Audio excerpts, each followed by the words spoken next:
И дългоочаквания момент, нашия състезател, представител на България за бойното самбо в категория до 57 кг, Марко Косев, на когото цяла България стиска палци да вземе титлата, ще излезе и ще се изправи срещу украинския състезател Богдан Бабенко с червена куртка и Марко Косев с синя куртка. Виждате, това е момчето, което накара да се гордеем и което се надявам наистина да ни зарадва. Нека му стискаме палци, защото той е накосан това да стане най-великият състезател по бойно самбо. С пета световна титла. Да мине небезизвестният Федор Емеляненко по титли. Веднага ще видите тук разликата ще откриете, да, виждате, веднага състезателите вдигат своя гард. Марко Косев е с десен гард, като състезателят на Украина е с ляв. Както удари, тук също има и хвърляния, които се точкуват. Но в схватката ние ще ви разясним част. Виждате как Марко Косев налага захват, другият състезател има право да налага удари. Наказание за украинския състезател за пасивност.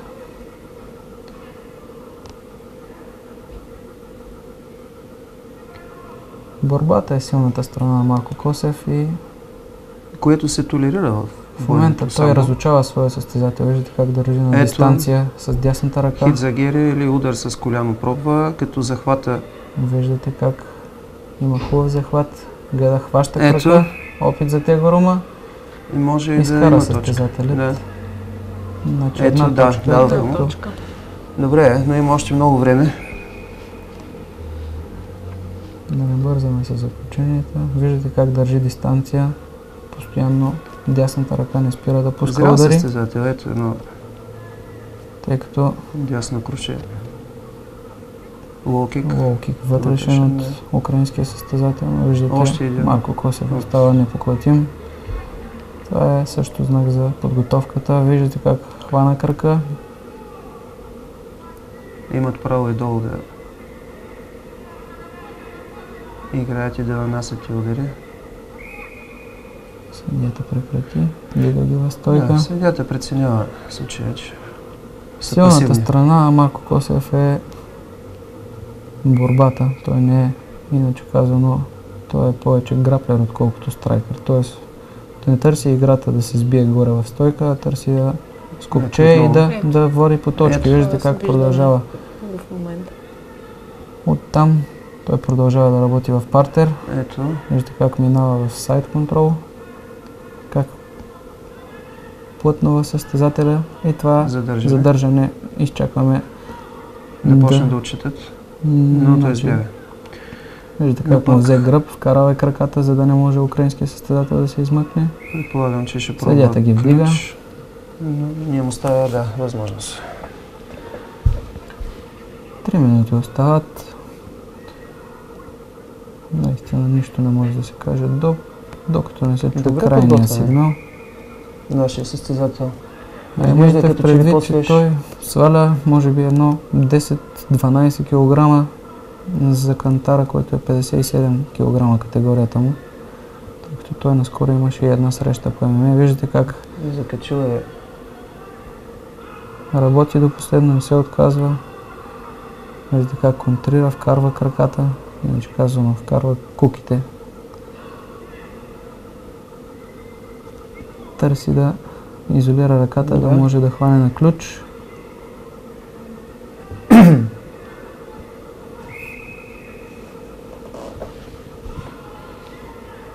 Съдията ги вдига отново горе в стойка. Едва половината от времето е минало.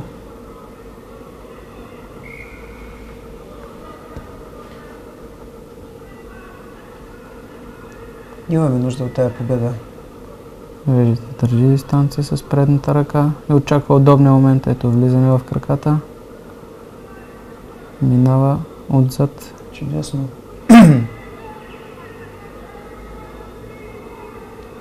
Виждате как Опит мъче да го блокира и да го обърне. Ето. украински състезател е хванал. Значи имайте предвид, че тези каски също пречат. Много е трудно при захват през врата да си извади главата, тъй като виждате каските са доста големи. Спомням се в Санкт-Петербург, като Виждате да виждаш. При всеки един ето Марко Косев дига, изважда го извън тепиха.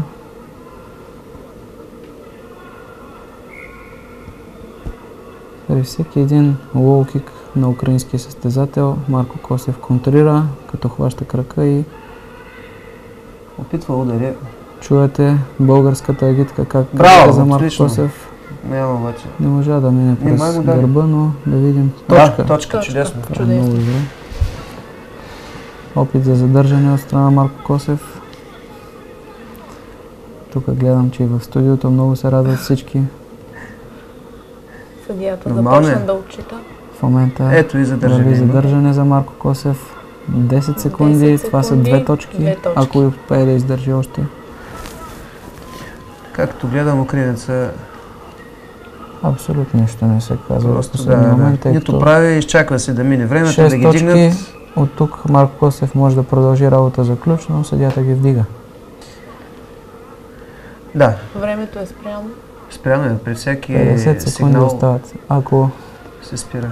значи, или Марко Косев трябва да задържи нещата по този начин. Ако вземе 2 точки, също прави 8 точки разлика и взима победа. Друг Пак начин казвам, за победа е чрез нокаут или чрез хванал е, изолирал е добре крака, прибрал го е. И от тук пробва очакваме да откачи отново левия Тибор крак. Мой, Ето обаче- отново, но за Да. жалост не успя. 30 секунди остава до края. Важно е, че е активен. По-активен е, докато другия украинския състезател гледам, че трудно възстановява. По-малко от половин минута. Виждате, това беше удар Ето, с просто глава, да, с отново, коляно. ето има право за... Победата може да стане с нокаут.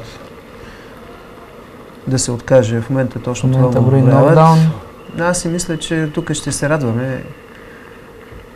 Срещата продължава още 20 секунди. Поне с достоинство да излезе.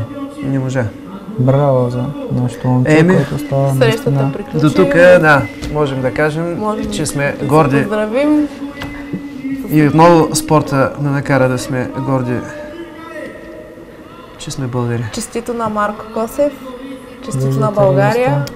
Повод за национална гордост. Но той е най-добрият в Петкратен момента. Това е. световен шампион. Петкратен. Това е. Единственият човек в света с 5 световни титли.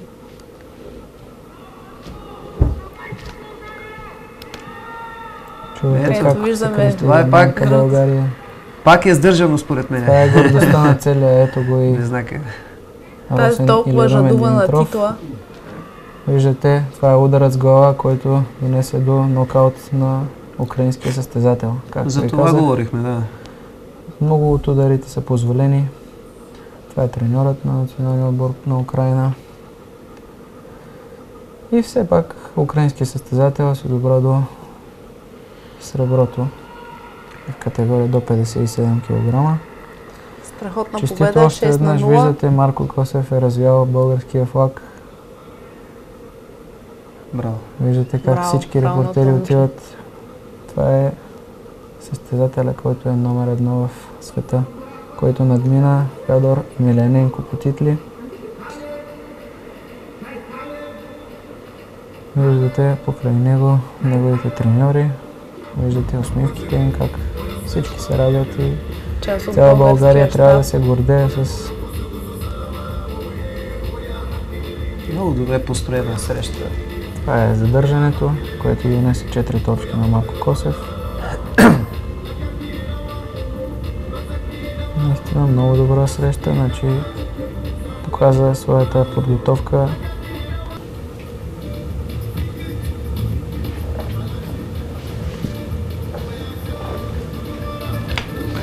Да заслужава Ето радост. виждаме Марко Косев. най-добрия на планетата. Няма търпение да стъпи.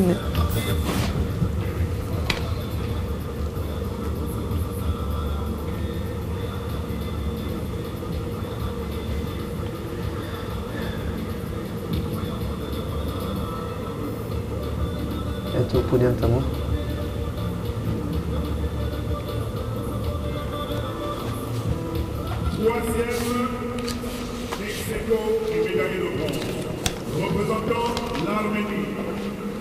Представителят на Армения. Армения, да.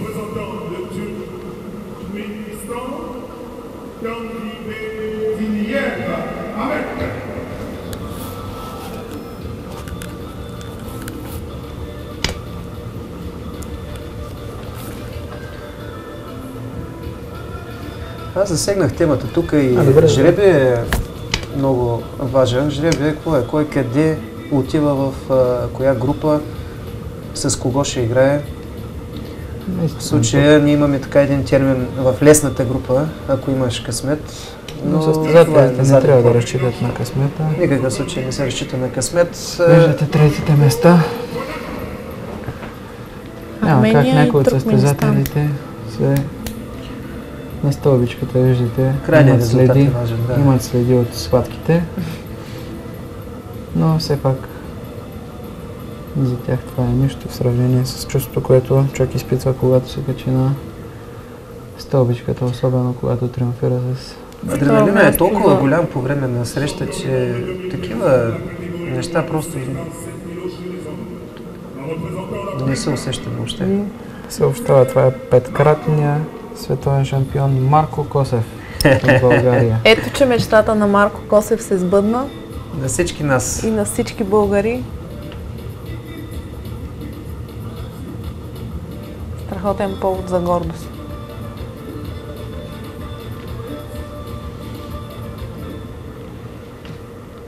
Браво, браво на това момче. И химнат на България.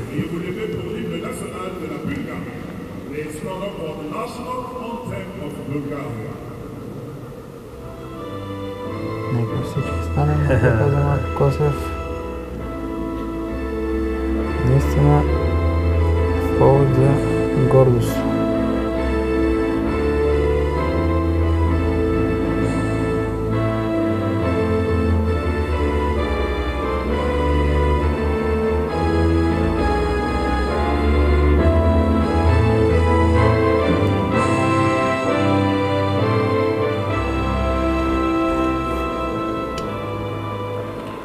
Само един спортист може да разбере какво е. В момента настръхвам само като гледам какво се случва. Какво по-хубаво от това да Браво, чуем браво. химна на България на такъв голям форум.